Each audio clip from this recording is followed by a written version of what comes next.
don't feel is necessary to provide culturally competent care.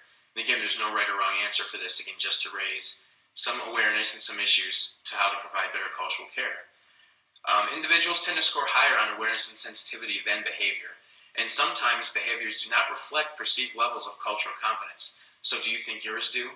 Prior research has shown that healthcare providers tend to perceive themselves at a higher level of cultural competence than their behaviors reflect. So we're trying to kind of bridge that gap. So even though we as athletic trainers perceive ourselves as culturally competent, maybe our behaviors aren't necessarily reflecting that higher level of cultural competence. Again, just remember that these are just a few pieces to the cultural competence assessment. So now that you've had some time to think about various statements on cultural competence, how do you feel? Do you believe yourself to be more culturally competent? Have you identified areas of cultural issues that you believe you should consider when providing care? Again, the purpose of this exercise was just for you to identify a few techniques that you may be able to utilize in your documentation or in the behaviors when you're interacting with your athletes and patients. So in conclusion, back to that first slide we talked about, cultural competence is an ongoing, ever-changing process. One never totally becomes culturally competent. It's going to be a continuum. You're going to continue to work towards that higher level of cultural competence. So how do we do that? Well, to continue to educate ourselves on issues affecting the populations that we serve. So purchase or review educational materials on cultural competence or special needs populations within healthcare, attend cultural enrichment events, provide service to unrepresented or underserved populations, and enroll in diversity training. Remember, someone doesn't need to look cultural to be cultural. And just because you identify somebody as being in the same cultural group as yours, there may be differences within that whole cultural group. Just by watching this video, you become more aware of cultural issues by identifying yourself and the population that you serve.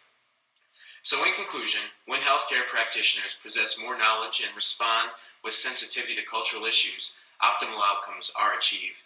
And with culturally competent care, athletic trainers can provide the optimal healing environment for the athletes and patients we treat. Throughout the remainder of this video, you will learn more about the statistics and specific healthcare concerns of the physically active population we treat, and you'll also get to explore how healthcare differs from culture to culture and learn some strategies to improve the service to culturally diverse individuals. Thank you for your time. Session 3, Conducting a Culturally Based Physical Assessment, will be presented by Renee Revis-Shingles. Hello, my name is Renee Revis-Shingles, and I'm the Associate Professor and Director of the Athletic Training Education Program at Central Michigan University. Today I'm going to talk with you about conducting a culturally based physical assessment. When conducting your assessment, it is important to think about the evaluation process and what happens when you are doing an evaluation. It is important to gather information that is pertinent, that is accurate, and realizing that miscommunication can occur even when there are differing cultural conventions. Also, you need to realize that miscommunication can occur and lead to incorrect diagnosis, inappropriate care, and non-compliance. And certainly as athletic trainers, we want to be able to gather appropriate information. So, developing good evaluation skills, you know that it takes time, it takes energy, and it takes commitment. So does providing culturally competent care. When evaluating our patients within a cultural context, it really helps the athletic trainer to gather more complete information. And it also conveys to your patients that you care about them. You care about them as a person and not just the body part that is walking in. How many times have you said, "There goes my ankle patient," and I imagine this little ankle walking by with a nose on it, as opposed to the whole body that comes into the athletic training room. So we have to remember that culture is always present and that it operates and it influences the interchange in every evaluation that we do, whether we're between cultures or whether we're within culture, whether we're on the same cultural page, in the same cultural book, whether we're culturally congruent or incongruent, culture is going on. So throughout this presentation, what I'm going to do is take us through the evaluative process, the history, the inspection, and the palpation, and what are the things that you need to consider as an athletic trainer when you're evaluating someone within a cultural context. So we'll start with the oral history, specifically looking at communication. And our first is going to be non-verbal communication. How do you greet someone? That person walks into your athletic training environment and you have to greet them. What is the first thing that you do? How do you address that person? Should you extend your hand and give a handshake? In some cultures, it would be more appropriate to bow.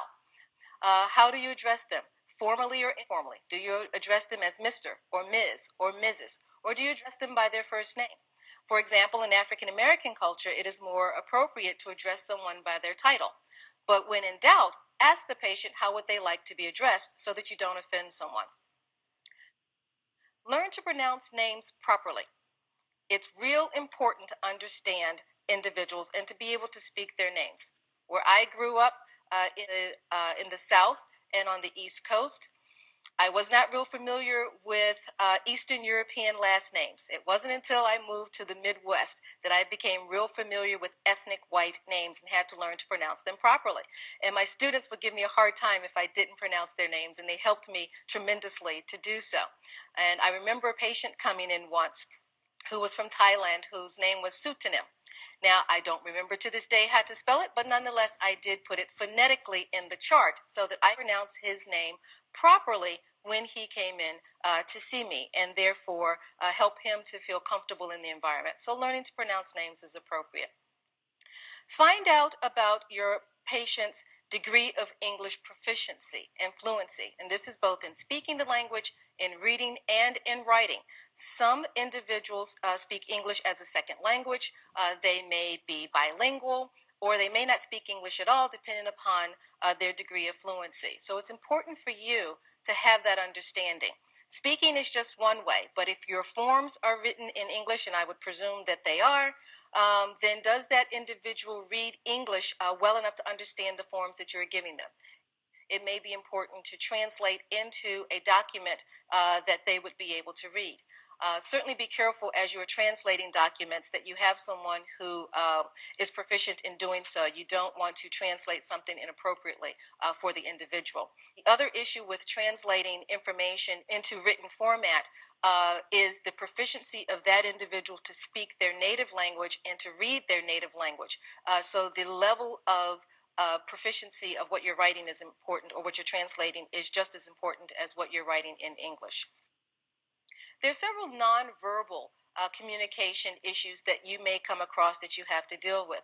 The first one I want to address is gestures, and gestures do not have universal meaning.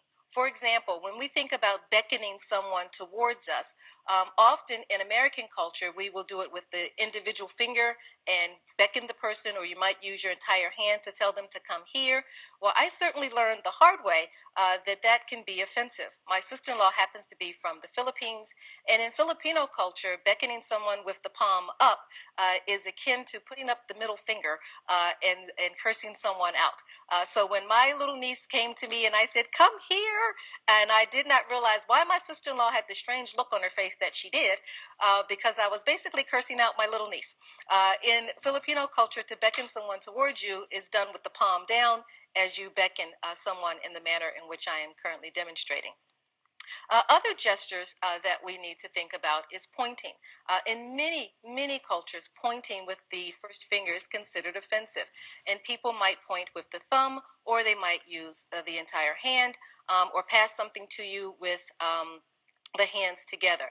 So understanding that is important, and realizing that gestures do not have universal meaning. Another nonverbal communication gesture, or another thing that you might see, would be smiling. And that smiling may not be indicative of friendliness. Smiling may be a way to show that someone doesn't understand what is being communicated with them. They may be shy and may be embarrassed, and so may using smiling as a way to cover up that. They may also be using smiling as a way of saving face. Saving face is something that you might see in some Asian cultural groups, where it is important for the individuals to have respect and show respect, and to not disrespect the individual or make someone embarrassed by what may be taking place. So, for example, your patient might come in, you tell them what it is that you want them to do, you give them instructions for their rehabilitation, their home exercise program, and that patient really doesn't understand the instructions that you're giving them. So they might smile and nod, as if saying, yes, I understand, but in fact they do not, and they're trying to save face and trying not to embarrass you as not being clear in your directions to them, as well as saving face that they didn't understand. So it becomes really important in that instance that you're going to want to have the patient repeat back to you what it is that you want them to do in order to clarify meaning. Another nonverbal communication issue that you may deal with is eye contact. Direct versus avoidance. Should you give someone direct eye contact or should you avoid direct eye contact? Certainly in some cultures, it is important that the people that you trust, that you respect, that you do not look them in the eye because it is disrespectful to do so. So that individual may not look at you in the eye because they respect you.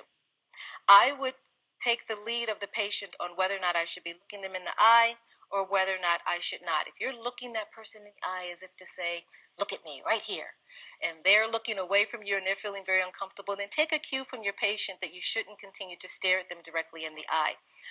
Also, looking at individuals in the eye may invoke what can be called the evil eye or cast some type of negative presence around that individual. So again, take the cue from your patient on whether or not you want to use direct eye contact or avoidance.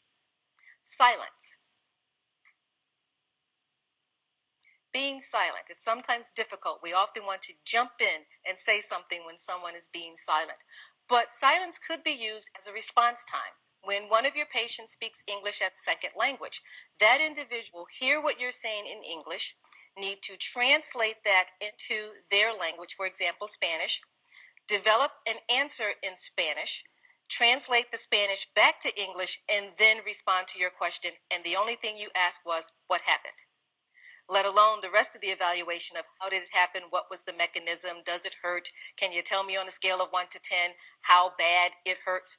So you need to allow for that silence, allow for that individual to respond to what it is that you're saying. Also, other cultures may need a respect for silence, that it is okay to have the silence. They may be contemplating what it is that you are saying and want to give careful consideration to their particular answers. Use the time of silence, if that is taking place with your patient, to assess their nonverbal communication. That may be a chance to look at their skin tone or other signs and symptoms that you might be able to detect while they are contemplating or in a silence mode. If you need to draw them out or feel the need, you may ask or you may indicate, I see that you are not saying as much. Is there anything you would like to share with me? Would you like to share with me your thoughts? So you may be able to draw them out. So those are ways that you may be able to handle the silence. And lastly, I want to talk about narrative sequencing, chronological versus episodic. Typically in medicine and in athletic training, we tell the story in a chronological order. This is what happened. And as we think about American culture, we think about storytelling as once upon a time. And you start at the beginning and you move to the end of the story. Every now and again, we'll pick up at the end of the story, but we won't get the very end of it. And then they'll backtrack and take you back to the beginning of the story and move you chronologically until you get to the finale. Well, some of your patients don't tell the story of their ankle injury in a chronological fashion. And indeed, the ankle injury is a story. It's a story about what happened to them along the way as they happen to sprain their ankle. So they may tell it with regard to episodes that have happened and put it into a different context. It can be really frustrating for athletic trainers, typically because we want things in a chronological fashion. What happened at the beginning, tell us about the mechanism of injury, and so forth. You don't want to disrupt the flow of the storytelling because the patient may feel that you don't care about them, that you're not listening to them. It is your responsibility as the athletic trainer to take that information, and when you document it, you certainly can document it in a chronological fashion. But to disrupt the flow of the story may show that you're disrespecting the individual, and they may not open up and continue to tell you what is going on with them. A few other considerations that you might want to take with regard to the history portion and gathering information is recognizing the importance of social and personal conversation. In some groups, African Americans, you may see this, you might see this in Latinos, where this social conversation, understanding who the person is, not just the ankle injury that walked in. Again, it's that opportunity to get to know the person may be important as you establish your relationship, as you establish rapport. We talk about that in athletic training, the importance of establishing rapport so that the patient feels comfortable with who you are. Other considerations include the social